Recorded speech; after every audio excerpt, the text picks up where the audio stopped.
شاب نشأ فی عبادت اللہ عز وجل، وہ نوجوان، شاب کا لفظ کسے پتہ ہے عربی میں کسے کہتے ہیں؟ 15 سال سے لے کر 30 سال۔ علامہ ابن حجر رحمہ اللہ تعالی لکھتے ہیں شباب کی عمر 15 سال سے شروع ہوتی ہے اور 30 سال تک زمانہ شباب کا چلتا ہے۔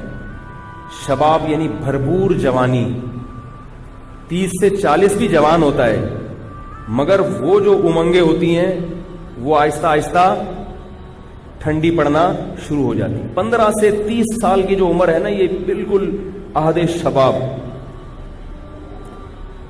اس میں نبی نے فرمایا کہ جو نشأ فی عبادت اللہ، وہ اس کی جوانی جو پروان چڑھے وہ اللہ کی عبادت میں، یعنی اس عمر میں اللہ کی عبادت کرتا ہو۔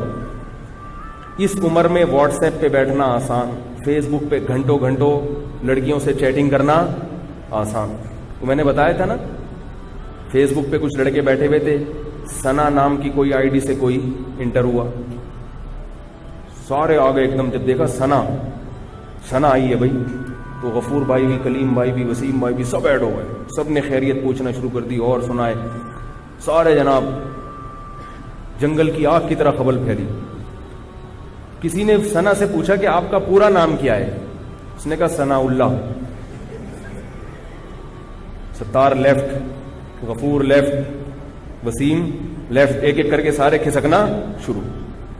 تو یہ جو عمر ہے نا 15 سے 30 سال، اس میں شہوت سر پہ سوار ہوتی ہے، اس کے علاوہ کوئی کام کرنے کا دل نہیں چاہتا، ہر وقت بس یہ فلمیں، ڈرامے، انٹرنیٹ، لڑکیوں سے دوستیاں، چکر بازیاں۔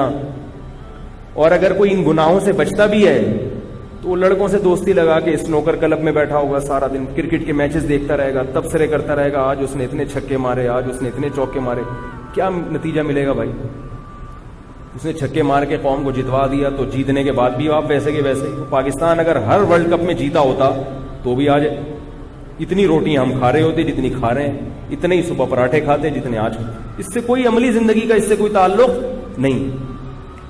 تو خام خواہ کی چیزوں میں وقت کی بربادی، ایسے موقع پر اپنے آپ کو عبادت کے لیے فارغ کر لے اگر کوئی نوجوان، تو اللہ کو اس نوجوان پہ بہت پیار آتا ہے کہ بھرپور جوانی کا وقت جو یہ کرکٹ کے میچز میں ضائع کر سکتا تھا، فضول تبصروں میں برباد کر سکتا تھا، خام خواہ کی اسنوکر کلب میں اور ڈبو میں اور پان میں اور گٹکوں میں، دیکھو نا لڑکوں کو پوری رات گٹر کے ڈھکن پہ بیٹھے رہتے ہیں۔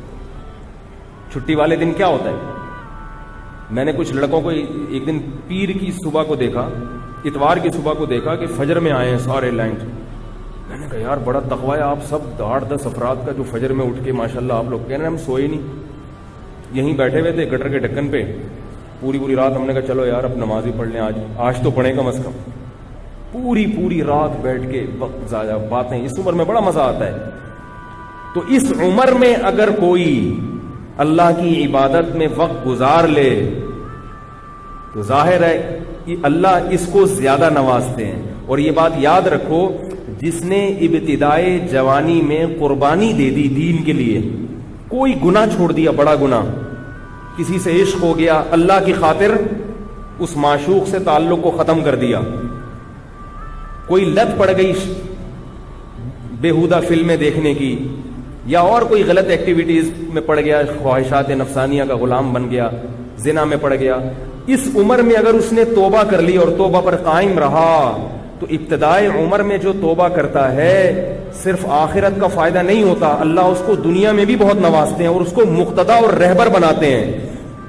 جو نوجوان ابتدائی جوانی میں توبہ کرے گا، توبہ تو 99 سال میں بھی مقبول ہے، مگر 99 سال میں توبہ کرو گے اپنی ذات کو فائدہ ہوگا، بس دین کا کام نہیں لیں گے اللہ۔ ابتدائی جوانی میں گناہ چھوڑ دیے، اللہ مقتدا اور رہبر بنا دیتے ہیں۔ اس زمانے میں یہ ہمارا مشاہدہ تجربہ ہے، اللہ اس کو مقتدا اور رہبر بنا دیتے ہیں، خاندان میں عزت عطا فرما دیتے ہیں، اس سے کام لیتے ہیں اللہ تعالیٰ بہت۔ تو اس لیے جوانی کی ابتدا میں ہی یو ٹرن لے لو، اس امید پہ توبہ کو مؤخر مت کرو کہ یار جب 40 کے ہو جائیں گے، جب 50 کے ہو جائیں گے، جب 60 کے ہو جائیں گے تب توبہ کریں گے۔ یہ حماقت اور بیوقوفی ہے، ابھی فائدہ ہے، اللہ عرش کے سائے میں جگہ دیں گے۔ اور اس لیے بھی کہ کہ یہ بات خوب یاد رکھیں اچھی طرح کہ ابتدائے جوانی میں جیسے گناہ کا جوش بہت زیادہ ہوتا ہے، توبہ کا جذبہ بھی بہت زیادہ ہوتا ہے۔ میں اس کی ایک مثال دیتا ہوں، نئی گاڑی کی اور پرانی گاڑی کی۔ دیکھو نئی گاڑی کا ایکسیلریٹر کتنا زبردست ہوتا ہے نا، ذرا سا پاؤں آپ نے ایکسیلریٹر پہ رکھا اور گاڑی زوں کر کے بھاگی۔ نہیں آ رہی سمجھ میں میرا خیال ہے؟ او بھائی کبھی نئی گاڑی کیوں چلایا ہے؟ بیٹھے ہو کبھی؟ رینٹ پہ لے کر آؤ اور ایک دفعہ ٹرائی کر کے دیکھو، اس کے ایکسیلریٹر پہ آپ ذرا سا پاؤں رکھو گے گاڑی زوں کر کے اٹھتی ہے کہ نہیں اٹھتی؟ لیکن بریکیں بھی اسی حساب سے مضبوط، بریک پہ ذرا سا اشارہ کیا وہیں جام ہو جاتی ہے۔ جتنی بھاگنے کی اسپیڈ ہے نا اس کی، رکنے کی رفتار بھی اسی حساب سے۔ نئی گاڑی کے بریک شو اتنے مضبوط ہوتے ہیں کہ آپ نے اگر بریک پر مکمل پاؤں رکھا گاڑی کلابازیاں کھا کے گر جائے گی مگر وہیں اسٹاپ ہو جائے گی، وہیں رک جائے گی۔ وہ جوان آدمی کی مثال بالکل ایسے ہے، اس کے دل میں گناہوں کی جو امنگیں ہوتی ہیں، بدنظری کا دل چاہتا ہے اس کا، کوئی عورت جا رہی ہے دل چاہے گا اب جا کے پکڑ لوں اس کو میں، اسی کے ساتھ رکشے میں بیٹھ کے ایڈریس بتاتے بتاتے گھر تک پہنچ جاتے ہیں اس کو۔ یہ جوان آدمی کی امنگیں ہوتی ہیں۔ کوئی بےہودہ سین نظر آئے گا فیس بک پہ، انٹرنیٹ پر، دل چاہے گا فلم دیکھوں پوری میں، جوش ایسا ہوتا ہے اس کے اندر، بہت مشکل ہے نظر کی حفاظت۔ لیکن جتنا اس کے اندر جوش ہے نا، اگر وہ اس خواہش کی مخالفت کرنا چاہے تو اس کی بریکیں بھی اتنی مضبوط ہوتی ہیں۔ میں نہیں کہہ رہا، یہ بڑے بڑے علماء نے، بزرگوں نے لکھا ہے یہ۔